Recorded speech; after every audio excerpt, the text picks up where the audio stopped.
We grow a lot of our groceries right here in our backyard. And that saves us a lot of money, which is what we're all about.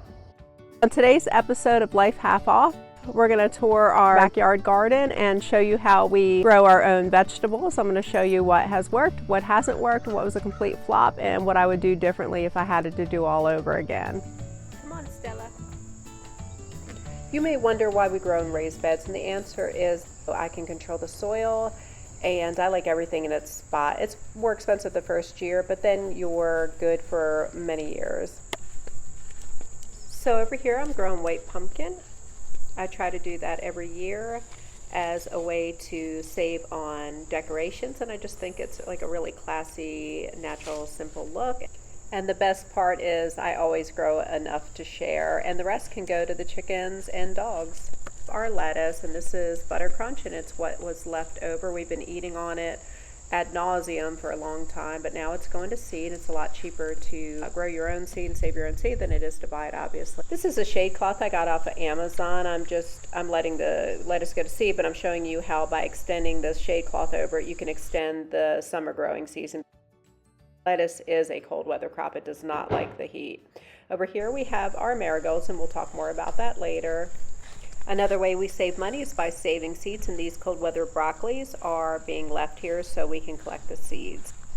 What I like about saving a ton of broccoli seeds is you can also use it as microgreens in salads, and that's very expensive to buy but very cheap to grow. For here we have a lot of our herbs. As you know, herbs are expensive, and fresh herbs make all the difference in good cooking. One of my favorite herbs is lemon balm. It just smells amazing and makes a great herbal tea as well. Over here we're growing horseradish to my left and to my right, and it grows prolifically and makes the most amazing horseradish sauce, and it's super easy to grow. This is basil, which is one of my favorite herbs. I grow enough to last all year. I dry it, just air dry it, and crumble it up and save it in jars. Over here, this is one of the beds we're growing green beans in. We grow a lot of green beans. They're amazing to fill your freezer with for cheap, and we like the stringless variety because it's just less work. But we also grow long beans, dragon tongues, a few other types. This seemed like good as place as any to take a little break and say, if you like living twice the life at half the price, please consider subscribing. And if you're enjoying our garden tour, please give us a thumbs up. It really helps the channel out. Thanks. My absolute favorite flower is the sunflower, and here you'll always see me growing a bunch of them because really they bring in the pollinators, more fruit. But also they're just so beautiful. And you can save money by making your own sunflower seeds at home. I'll link below the video where I show you how to do that. Over here is some kind of squash, and I'm digging through here trying to figure out what the heck it is, but it turns out it's butternut squash, and butternut grows so well for us. We'll grow just a ton of them, and they keep all winter till next spring. One of the best things about having a garden is that you can grow things that you can't actually buy in the store. Snake beans or python beans is one of the ones that I love the most.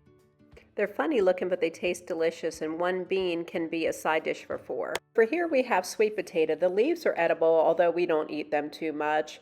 And if you see any roots growing on the vines, they grow roots, and you can just bury those and get more sweet potatoes, and that's a great savings to your family because sweet potatoes can be kind of expensive, and they tend to be very prolific. Another thing we like to grow a lot of is spaghetti squash. We will mix it with some noodles, and it will taste a lot like spaghetti if you do mix like maybe 10% noodles to 90% spaghetti squash. So it's a lot better that way than just straight up spaghetti squash. We're also growing 4 kinds of grapes, and we didn't get a lot of grapes this year, to be honest, because the lanternfly really hit our grapevines hard. So we're going to move those for next year into a netted enclosure. So obviously having a garden isn't all fun and savings. There's a lot of weeding, there's a lot of pest pressure, everything wants your garden. It's a lot of work, but it's also stress relief, big time, and a great workout. Over here we have cherry tomatoes, and these are black cherry tomatoes. Once you grow them once, you'll have volunteers everywhere, and we have these throughout our garden. I make sun-dried tomatoes out of these, enough for the whole year. With the big tomatoes, which we grow a ton of, we're growing Kellogg's, white tomatoes, and black carbon this year. I'll make a ton of fresh salsa, jarred salsa, and my absolute favorite treat for summer, bruschetta. We just make a ton of that. Also spaghetti sauce, which is a great savings to your family. I'll link below in the description the video where I show you how to make sun-dried tomatoes and preserved tomatoes. Over here, I'm digging through the squash leaves trying to figure out which squash is here, and as it turns out, it is cantaloupe. We grow a lot of cantaloupe, which saves the family money, obviously, and fresh cantaloupe is just one of the most delicious things. We're also growing honeydew, passion melon, and we grow a lot of those too. Over here, we are growing cucumbers and quite a lot of them. I like to pick them off when they're super small just because I get so many and it's hard to keep up with them, and I like that little baby gherkin taste about them. But we make pickles, copious amounts of cucumber salad, and we are growing so much that we're considering putting a little garden stand out front for next year, which will obviously bring in money and help us meet our neighbors. So this is our little Yorkie Stella. She is a Spitfire. She absolutely loves the vegetables from the garden, but you got to be careful because she'll eat them all. Good thing she's cute. So I know what you're probably thinking. It's like, yeah, there's a lot of savings, but my gosh, like how much did it cost you to set this whole thing up? There's the garden beds, there's all that dirt, there's the seeds, there's the trellises, and you're right, but you don't have to start where I am. I didn't start there. I started with one garden bed. Start with one garden bed. It doesn't even have to be raised, or it could be an old tile that you line so you don't get the chemicals, or an old dresser drawer, something like that. You don't have to start where I do. Over here we have goji berries, and they are a superfood. They are expensive in the store, but I've personally never seen them in the store. We put them in salsa. They taste peppery, I would say. So we have all our blackberries, raspberries, goji berries, honeyberries in these raised beds, but they are absolutely overgrowing it and will get moved for next year. Picking fresh berries right off the vine every day is wonderful. Here you see me looking at these stupid morning glories. My property had just a ton of them, and I think they're lovely, don't get me wrong, but they are very invasive. And I let them go that year, and then I actually, God help me, I planted some too, and now I will be picking these little seedlings for the rest of my life, apparently, because they will just overtake everything.